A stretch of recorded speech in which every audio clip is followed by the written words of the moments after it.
Well, it's a stacked fucking division. I mean, look, you still have Yoel Romero at the top of the heap. I don't know what they're doing with him. I mean, he was supposed to be fighting Boachina. Paulo Costa. Boachina. Yeah, who's a fucking monster. Yeah, if anybody who's not on steroids, who looks like they're on steroids, it's him and Yoel Romero. They're all on fucking steroids. You think so? Well, it's not that easy these days with it's USADA, hard. but come on, some of them are on steroids. Some of them probably are. Joe. But who's on? Okay. You're telling me that you don't believe that Yoel Romero ever took a steroid in his life? I didn't say that. Okay. I definitely didn't say that. I think it's possible. It's totally it's possible. How's that fence you're sitting on? I get it. I get it. But I mean, it's a tough scenario for you to be in. No, UFC listen, commentator. I'm fucking honest, bro. Yeah. If I believe it, I'll say it. And let's not forget he tested positive. There was that whole... Yes. Anytime somebody says it was a tainted supplement, it's bullshit. You never tested positive for anything. Never tested positive in my life. Let me tell you something. I'm not a guy that scours the back of everything I read. I'm a careless motherfucker. I really am. I wish I wasn't, but I am. I'll just go through my life doing what I do. I've been tested a million times, never come close. Okay? Some other guys, they blow up the lab. Yeah. You know? There's no smoke without fire. You know what I'm saying? I agree with you. I remember there was talk years back, before USADA, there was talk of certain camps that would hire guys who knew testing. And these guys would orchestrate a program for these fighters to make sure that they didn't get caught. And that they would figure out ways to, to taper off, but still keep your gains and make sure that you didn't test positive at all. And this was done under the assumption that everyone else was cheating as well. And this was, for a long time, that was how a lot of people viewed the sport. There was guys like you, BJ Penn. There was a few guys that you just knew weren't going to do anything. It was their word. They said they were never going to do anything. Sure. And they never looked like they did anything. You always maintain the exact same physique throughout your entire career.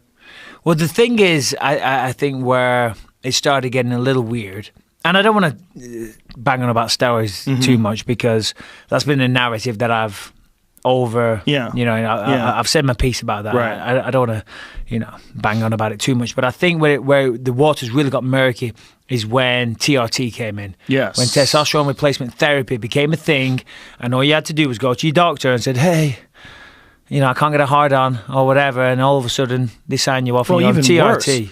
Worse. No, I know. Even worse, you could take steroids first and then come off of it so your testosterone was low. Oh, really? And you go to a doctor and say, I have low testosterone. Oh, of course, yeah, because it messes up your natural production of it. This is what guys did. Guys took steroids and then went in afterwards and said they have low testosterone because they were on steroids. Sure, no, exactly. So then it became legal. And then you had all these guys coming out there saying, if I'm not on TRT, I'll die. I'll die. And then they outlawed it, and then 10 years later, some of them are still fighting to this day. Yes.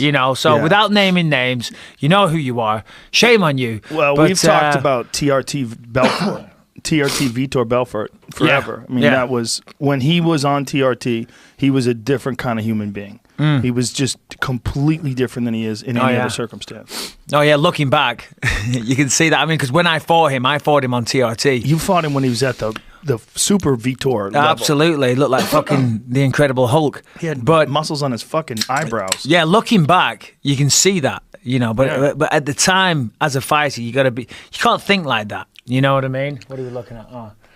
That doesn't even do it justice. No, that doesn't do it justice. Nah. That's supposed to be before and after. Yeah. I'm just recovering from a cold at the week. I'm a little congested, so I keep coughing. The real key is a better one. That's better. That's way better. That's much more accurate. And he's a guy who was known to take things. I mean, he took things early in his career. Remember when he fought Randy when he was 19? He was 240 pounds. Yeah, exactly. His neck started at the top of his head. Yeah, but I remember there was a picture of us both on the scale in Brazil, and looking back now, you go, holy shit. Anyone else would think, oh, have you seen this guy? He's kind of big, blah, blah, blah, blah, blah. But you don't think like that at the time. You can't as a fighter. If you start having those thoughts, those doubts, you start looking at a fighter's physique and thinking, oh, he looks good. You've already lost, But in hindsight, you can look back and say, holy fuck, what was I thinking? This guy's fucking roided out of his mind. I remember on there, I was trying to get a rise out of him, and he kept putting his hand in my face. I'm not a religious guy, and God bless anyone that is. You know, I mean that. I respect everyone's opinions, but I'm not. And as we know, Vitor is heavily religious, and he kept sticking his thing in my face. He was pissing me off. So I said, Vitor, come here. And he leans in. I said, there is no Jesus. Maybe there is. Maybe there is. You know, me getting dropped with a head kick in the second round. Maybe that was God thwarting me. Who knows? What did he say? Some fucking Portuguese bullshit. I don't know. There's